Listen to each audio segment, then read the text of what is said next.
नमस्कार। Current affairs के segment में आपका स्वागत है।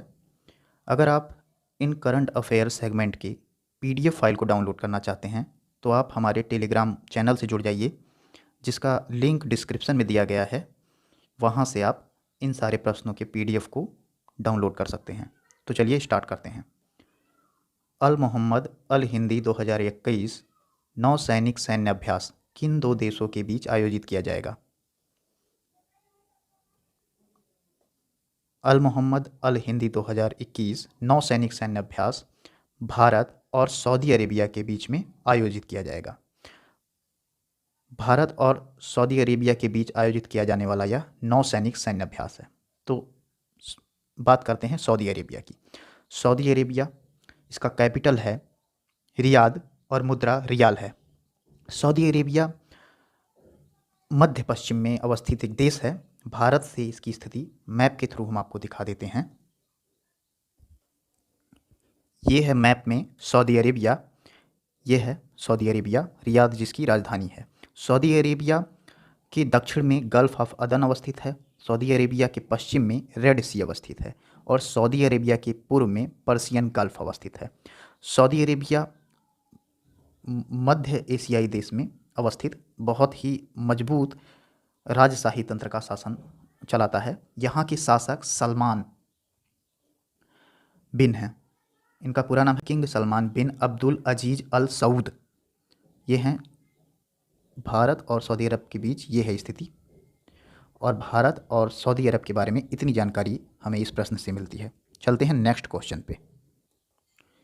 किस राज्य द्वारा हाल ही में faceless transport service programme launch किया गया है?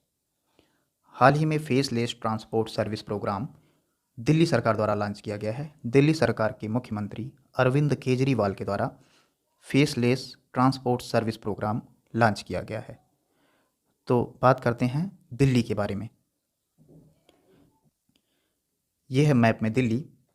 यह भारत की राजधानी भी है तथा दिल्ली एक केंद्र शासित प्रदेश भी है। दिल्ली राजधानी होने के नाते केंद्र सरकार की तीनों इकाइयाँ, कार्यपालिका, संसद और न्यायपालिका के मुख्यालय नई दिल्ली और दिल्ली में स्थापित हैं। 1483 वर्ग किलोमीटर में फैली है दिल्ली और जनसंख्या के आधार पर भारत का दूसरा बड़ा महानगर है दिल्ली। यहाँ पर बोली जाने वाली भाषाएं हिंदी, पंजाबी, उर्दू और अंग्रेजी हैं। कई सारे दार्शनिक स्थल जिसको आप देख सकते हैं वो दिल्ली में अवस्थित हैं, जैसे lotus temple, India gate, Humayun tomb, Akshardham मंदिर इत्यादि। दिल्ली के मुख्यमंत्री हैं श्री अरविंद केजरीवाल, आम आदमी पार्टी से आते हैं। उप मुख्यमंत्री श्री अनिल बैजल हैं। दिल्ली की राजभाषा हिंदी है और अतिरिक्त राजभाषा पंजाबी और उर्दू है। तो इतनी जानकारी हमें इस प्रश्न से मिलती है। चलते हैं नेक्स्ट क्वेश्चन पे। सैटेलाइट फ़ोन का उपयोग करने वाला देश का पहला राष्ट्रीय उद्यान कौन सा है? तो सैटेलाइट फ़ोन का उपयोग करने वाला देश का पहला राष्ट्रीय उद्यान काजीरंगा राष्ट्रीय उद्यान है। ऑप्शन ए काजीरंगा राष्ट्रीय उद्यान। मैप में यहाँ पर अवस्थित है काजीरंगा नेशनल पार्क। यह एक सींग वाले गैंडे के लिए प्रसिद्ध है। काजीरंगा नेशनल पार्क असम राज्य में अवस्थित है। तो असम के बारे में कुछ इंपॉर्टेंट फैक्ट हम जान लेते हैं। ये है भारत के नक्शे में असम की स्थिति। ये जो रेड वाला पार्ट दिख रहा है आपको, यहाँ पर यह है असम। असम की सीमा पूर्वोत्तर के लगभग सभी राज्यों से मिलती हैं।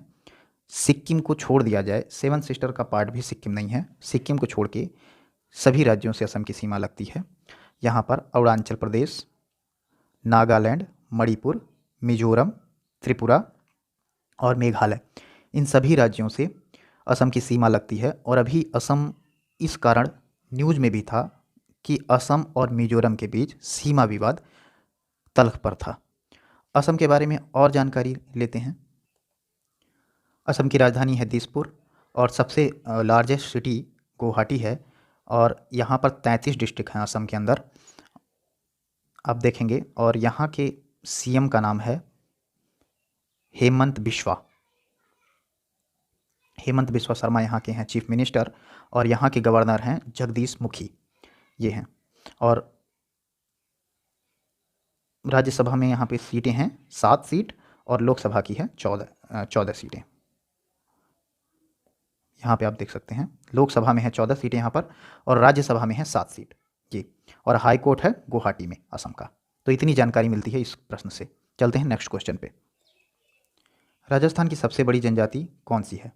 राजस्थान की सबसे बड़ी जनजाति है भील जनजाति। तो बात करते हैं राजस्थान की।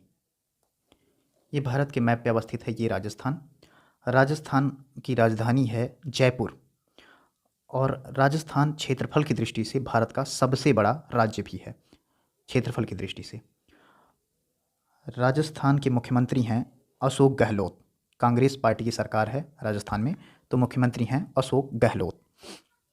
और राजस्थान में भारत का जो सबसे बड़ा मरुस्थल है थार मरुस्थल, वह राजस्थान राज्य में भी सबसे बड़ा हिस्सा अवस्थित है इसका। और थार मरुस्थल राजस्थान और गुजरात में मिलाकर अवस्थित है, लेकिन सबसे बड़ा भाग राजस्थान में ही थार मरुस्थल का अवस्थित है। राजस्थान की राजभाषा हिंदी है और मुख्य भाषा राजस्थानी है। तो इतने फैक्ट हम इस क्वेश्चन से प्राप्त करते हैं। चलते हैं नेक्स्ट क्वेश्चन पे। इंटरनेशनल लेफ्ट हैंडर्स डे कब मनाया जाता है? इंटरनेशनल लेफ्ट हैंडर्स डे 13 अगस्त को मनाया जाता है।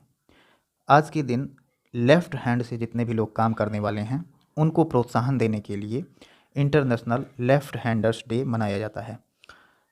देखिए, बहुत सारे लोग जो राइट हैंड से काम करते हैं उनकी संख्या अधिक है, लेकिन कुछ ऐसे भी लोग हैं जिनकी संख्या कम है लेकिन वो लेफ़्ट हैंड से काम करते हैं। ऐसे लोगों को प्रोत्साहित करने के लिए, उत्साह बढ़ाने के लिए इंटरनेशनल लेफ्ट हैंडर्स डे मनाया जाता है। चलते हैं नेक्स्ट क्वेश्चन पर। हाल ही में किसने भारत में इलेक्ट्रॉनिक वाहनों के लिए चार्जिंग इंफ्रास्ट्रक्चर तैयार करने के लिए हैंडबुक जारी किया? ये है, यहाँ पर आपको बताना है, विज्ञान एवं प्रौद्योगिकी मंत्रालय, परिवहन मंत्रालय, नीति आयोग या DRDO। तो चार्जिंग इंफ्रास्ट्रक्चर को डेवलप किया है नीति आयोग ने। तो इसका सही आंसर है ऑप्शन, ये ऑप्शन गलत यहाँ पर लग गया था, नीति आयोग। चलिए, इलेक्ट्रॉनिक वाहन के बारे में थोड़ी सी और इन्फॉर्मेशन हम आपको दे देते हैं और नीति आयोग के बारे में भी थोड़ा सा एक्स्ट्रा इन्फॉर्मेशन हम आपको दे देते हैं। नीति आयोग का पहले नाम योजना आयोग था और इसको नाम को बदलकर नीति आयोग बनाया गया। नीति आयोग का गठन 1 जनवरी 2015 में हुआ। भारत सरकार द्वारा अधिकार क्षेत्र प्राप्त है और इसका नीति आयोग का मुख्यालय नई दिल्ली में अवस्थित है। और जो पदेन प्रधानमंत्री होते हैं वही नीति आयोग के अध्यक्ष होते हैं। तो नीति आयोग के अध्यक्ष नरेंद्र मोदी जी हैं। बाकी नीति आयोग के बारे में यहाँ पर कुछ और जानकारियाँ दी गई हैं कि इसके कार्य क्या हैं, यह क्या है। तो बेसिकली नीति आयोग एक थिंक टैंक है, थिंक टैंक के रूप में कार्य करता है। नीति आयोग के मुख्य कार्यकारी अधिकारी अमिताभ कांत हैं। यहाँ पे आप देख पाएंगे मुख्य कार्यकारी अधिकारी अमिताभ कांत हैं। नीति आयोग के सदस्य विवेक देबोराय, रमेश चंद्र, विनोद पाल, ये सारे लोग इसके सदस्य हैं। नीति आयोग ग्राम स्तर पर विश्वसनीय योजना तैयार करने के लिए तंत्र विकसित करने पर भी काम कर रहा है। तो इतनी जानकारियाँ हमें नीति आयोग से प्राप्त होती हैं। चलते हैं नेक्स्ट क्वेश्चन पे। आत्मनिर्भर नारी शक्ति से संवाद कार्यक्रम को किसने संबोधित किया? इसका सही उत्तर है हमारे प्रधानमंत्री नरेंद्र मोदी ने आत्मनिर्भर नारी शक्ति से संवाद कार्यक्रम को संबोधित किया।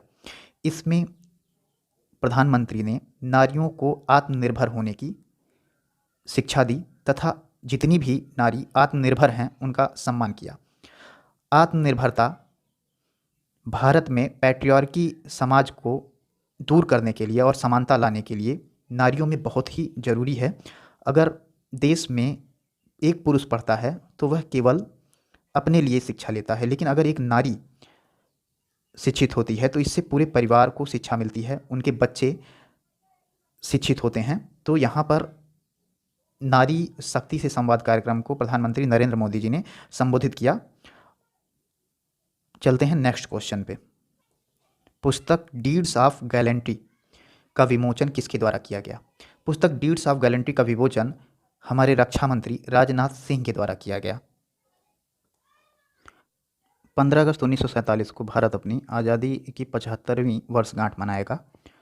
भारत को आज़ादी ब्रिटिश से ईस्ट इंडिया कंपनी से मिली थी, यानी भारत गुलाम किसका था? इंग्लैंड का था, जिससे आज़ादी मिली आज़ादी मिली कब? 15 अगस्त 1947 को। और अभी 75वीं वर्षगांठ भारत मनाने जा रहा है स्वतंत्रता दिवस की। तो इस क्वेश्चन से इतनी जानकारी मिलती है। इस वर्षगांठ तथा स्वतंत्रता दिवस पर हमारा एक पूरा सीरीज चालू होगा, जिसे आप इसी रिसर्च एंड डेवलपमेंट सेंटर नाम के चैनल पर ही देख सकेंगे। चलते हैं नेक्स्ट क्वेश्चन पर। संयुक्त सैन्य अभ्यास इंद्र किस दो देशों के बीच आयोजित किया जाता है? तो संयुक्त सैन्य अभ्यास इंद्र भारत और रूस के बीच आयोजित किया जाता है। यह है रसिया का मैप, और विश्व में क्षेत्रफल की दृष्टि से सबसे बड़ा देश है रसिया। रसिया एशिया महाद्वीप और यूरोप महाद्वीप दोनों में अवस्थित है। तो अगर ये प्रश्न पूछा जाता है कि एशिया और यूरोप दोनों में अवस्थित देश का नाम बताइए, तो यूरोप ही ऐसा देश है, रसिया ही ऐसा देश है जो एशिया और यूरोप दोनों में अवस्थित है। ये यूरेशिया का पार्ट है। यूरेशिया का पार्ट है। एशिया के उत्तरी ध्रुव के समीप अवस्थित देश रसिया है। भारत और रसिया के संबंध बहुत ही मधुर हैं। 1991 से पहले रसिया यूएसएसआर का पार्ट था। 1991 में यूएसएसआर के टूट जाने के बाद रसिया एक स्वतंत्र देश है, और यूएसएसआर के विभाजन के बाद रसिया सबसे मजबूत और शक्तिशाली देश भी है यूएसएसआर देशों में। यहाँ वर्ल्ड मैप की स्थिति में रसिया की स्थिति को आप देख पाएंगे। ये है, अगर हम यहाँ पर देखेंगे तो यहाँ पर अवस्थित है अपना भारत, और इसके परिप्रेक्ष्य में यहाँ पर अवस्थित है रसिया। ये जो ग्रीन वाला पार्ट है ये रसिया का भाग है। रसिया की राजधानी है मॉस्को, और सबसे बड़ा नगर भी रसिया का मॉस्को ही है। और यहाँ पर भाषाएं रूसी बोली जाती हैं, और भी कुछ भाषाएं बोली जाती हैं। सरकार द्वारा ये अर्धराष्ट्रपतीय महासंघ की स्थापना की गई है यहाँ पर। यहाँ के राष्ट्रपति हैं व्लादिमीर पुतिन, ये यहाँ के राष्ट्रपति हैं। तो इतनी जानकारी मिलती है हमें इस प्रश्न से। चलते हैं नेक्स्ट क्वेश्चन पे। भारत सरकार द्वारा वितरित श्रम भूषण पुरस्कार की राशि कितनी है? तो भारत सरकार द्वारा वितरित जो श्रम भूषण पुरस्कार है उसकी राशि है 1 लाख रुपए। 1 लाख रुपए। श्रम भूषण पुरस्कार के अलावा 2 और पुरस्कार वितरित किए गए हैं भारत सरकार के द्वारा, उनको भी हम यहीं पर देख लेते हैं। यहाँ देखिए, प्रधानमंत्री श्रम पुरस्कारों की घोषणा। इसमें से कुल पुरस्कार विजेताओं में से 49 कर्मचारी सार्वजनिक क्षेत्र से हैं और 20 कर्मचारी निजी क्षेत्र से हैं। भारत सरकार ने आज साल 2018 के लिए प्रधानमंत्री श्रम पुरस्कार की घोषणा की है, ये आप देख सकते हैं। और यहाँ पर देखिए, इस साल प्रधानमंत्री श्रम पुरस्कार तीन श्रेणियों में दिए गए हैं। ये श्रेणियाँ हैं श्रम भूषण पुरस्कार, जिसमें 1 लाख, जो कि हमने प्रश्न में भी शामिल किया था, रुपए का नगद पुरस्कार दिया जाता है। दूसरे नंबर पे है श्रमवीर या श्रम वीरांगना, दोनों का नाम है, इसमें 60,000 रुपये दिए जाएंगे। तीसरे नंबर का पुरस्कार है श्रम देवी पुरस्कार, जिसमें 40,000 रुपये नगद वितरित किए जाएंगे। 40,000 रुपये नगद दिया जाएगा। श्रम भूषण के बारे में है, श्रम भूषण पुरस्कार की कुल संख्या है 4, और 1 लाख रुपये दिए जाते हैं। सार्वजनिक क्षेत्र के उपक्रमों और निजी क्षेत्र में साल 2018 के लिए श्रम भूषण पुरस्कार की विजेताओं की कुल संख्या 10 है। तो ये आप देख सकते हैं श्रम भूषण पुरस्कार के बारे में। इतनी जानकारी आपको इस क्वेश्चन से मिलती है। चलते हैं नेक्स्ट क्वेश्चन पे। फिट इंडिया फ्रीडम रन 2.0 है ये। 2.0 कार्यक्रम का शुभारंभ कब किया जाएगा? कब किया जाएगा? तो इसका सही उत्तर है, यहाँ देखिए ऑप्शन गलत हो गया है, 13 अगस्त। ये वाला सही है, 13 अगस्त को अभी किया जाएगा फिट इंडिया फ्रीडम रन 2.0 कार्यक्रम का शुभारंभ। तो इसके बारे में थोड़ा सा और इन्फॉर्मेशन हम लेते हैं। युवा कार्यक्रम एवं खेल मंत्री श्री अनुराग सिंह ठाकुर 13 अगस्त को फिट इंडिया फ्रीडम रन 2.0 के राष्ट्रव्यापी कार्यक्रम का शुभारंभ करेंगे। फिट इंडिया फ्रीडम रन 2.0 का शुभारंभ, ये यहाँ पर 12 तारीख का आर्टिकल है, इसलिए यहाँ पर कल दिया गया है, 10 प्रतिष्ठित स्थलों से किया जाएगा। लेकिन ये फिट इंडिया फ्रीडम रन का आयोजन आज़ादी का स्मृति महोत्सव के तहत मनाया जा रहा है। फिट इंडिया फ्रीडम रन देश भर के 744 जिले और 744 जिलों में से प्रत्येक जिले के 75 गांव और 30,000 शैक्षणिक संस्थानों में आयोजित किया जाएगा। और इस पहल के माध्यम से 7.50 करोड़ यानी 7.5 करोड़ से अधिक युवाओं और नागरिकों को दौड़ में भाग लेने की संभावना है। तो ये है फिट इंडिया फ्रीडम कार्यक्रम 2.0 के बारे में इतनी इन्फॉर्मेशन। चलते हैं नेक्स्ट क्वेश्चन पर। देश की स्वास्थ्य प्रणाली को बेहतर बनाने के लिए स्वास्थ्य मंत्रालय द्वारा किस मंत्रालय के साथ मिलकर काम करने की योजना बनाई जा रही है? तो स्वास्थ्य प्रणाली को बेहतर बनाने के लिए स्वास्थ्य मंत्रालय आयुष मंत्रालय के साथ मिलकर स्वास्थ्य की योजना को बेहतर बनाने पर कार्य कर रहा है। आयुष मंत्रालय के बारे में थोड़ा सा और भी जानकारी हम लेते हैं। ये पीआईबी का आर्टिकल है जिसमें ये पुष्टि की गई है कि देश की स्वास्थ्य सेवा प्रणाली में आयुष को एकीकृत करने के लिए स्वास्थ्य और आयुष मंत्रालय मिलकर काम करेंगे, यानी स्वास्थ्य और आयुष मंत्रालय दोनों मिलकर काम करेंगे, जिससे एक व्यवस्थित तंत्र स्थापित हो और जो स्वास्थ्य के मामले हैं उनको सुचारू ढंग से क्रियान्वित किया जा सके। अब यहाँ पर कुछ तथ्य और भी दिए गए हैं कि इसमें स्वास्थ्य मंत्री और भारत के जो स्वास्थ्य मंत्री हैं वो हैं स्वास्थ्य एवं परिवार कल्याण मंत्री श्री मनसुख एल मांडविया और आयुष मंत्री हैं श्री सर्बानंद सोनोवाल। इनकी बैठक हुई और इसमें इस बात की पुष्टि की गई कि आयुष मंत्रालय और स्वास्थ्य मंत्रालय दोनों मिलकर कार्य करेंगे, जिससे देश में स्वास्थ्य सुविधाओं को बेहतर बनाया जा सके और लोगों के स्वास्थ्य के प्रति ज़्यादा कार्य किया जा सके। तो ये थे आज के करंट अफेयर से रिलेटेड कुछ महत्वपूर्ण प्रश्न जो आगामी परीक्षाओं के लिए उपयोगी साबित हो सकते हैं। हमारे चैनल से जुड़े ऐसे ही लेटेस्ट अपडेट के लिए, तब तक के लिए नमस्कार, जय हिंद।